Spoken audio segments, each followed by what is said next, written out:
Hi, Alice Wheaton here, and the subject for this video is that we're going to talk about the 4 typical behavioral styles.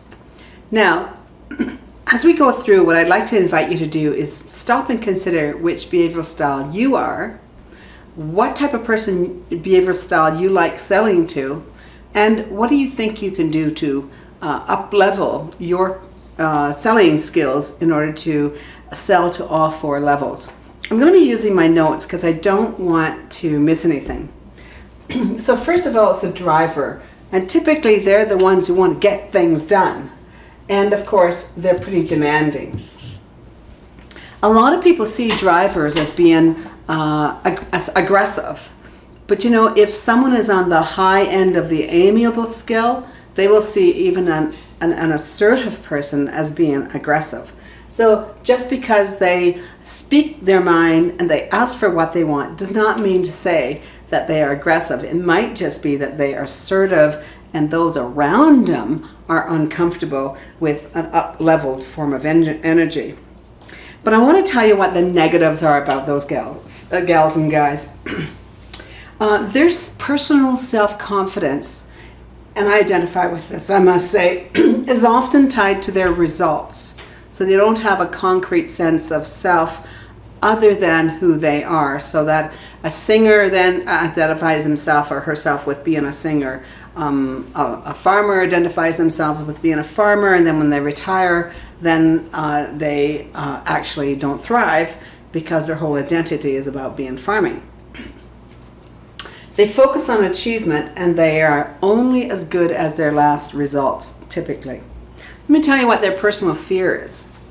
Their personal fear is that time is not on their side. Now, let's look at the analytical. The analytical, the problem solvers, those are difficult for salespeople to sell to because they're less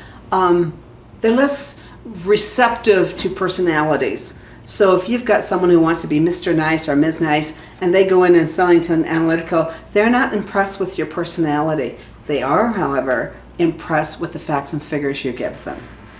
And so when you're selling to a farmer who doesn't agree to sign on with your product and service very quickly, what will happen is that if you give them a whole list of other farmers or a whole list of other areas where they've used your product and services, and what a difference. I know that Carmen says that she uses Western Ag technology for her entire farm, and she's got the prettiest farm around. That's the kind of evidence that an analytical person needs. They tend to be perfectionists, but they also have a high degree of procrastination. Do you recognize yourself here? And no matter how hard they try, they can never have all the facts, so they know that. So decision making is hard for them.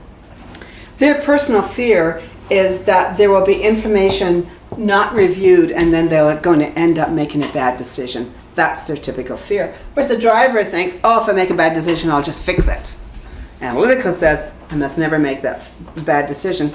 Back in the days of selling IBM computers, the expression was, well, if you buy IBM, you'll never get in trouble. Even if it didn't meet the needs exactly, just the analytical would make the decision just to be safe. Then of course there's the emotive. These are people that are expressive, they like to use their hands, they can shout easily, and they share a lot of information. Now, a lot of emotive people think they're good with people, but nothing could be further from the truth. They might be good with people who also are emotive, but they're not good with drivers, and they're not good with analyticals, and they're not good with amiables. These are the people that show up when I am interviewing for salespeople, and they say, I'm good with people.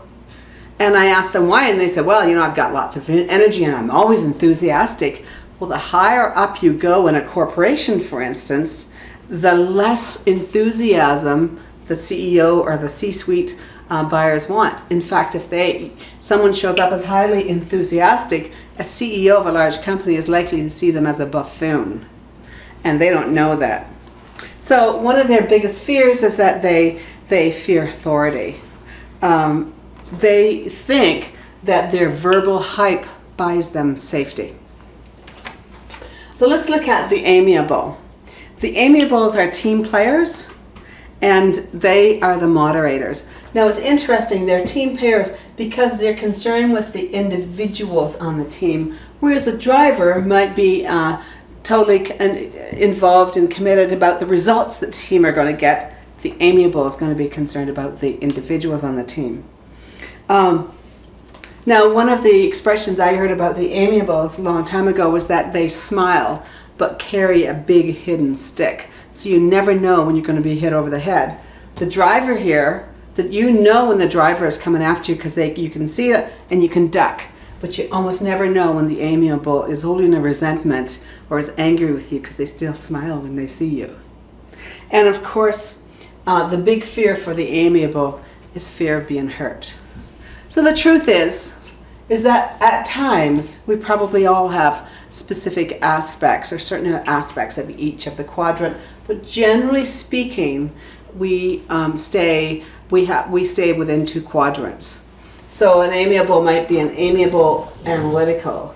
A driver might be a driver emotive, or might be driver analytical. And so have a look at where you are today, because as Socrates said, a life unexamined is a life not worth living. Thanks for being with me. Happy selling. Bye for now.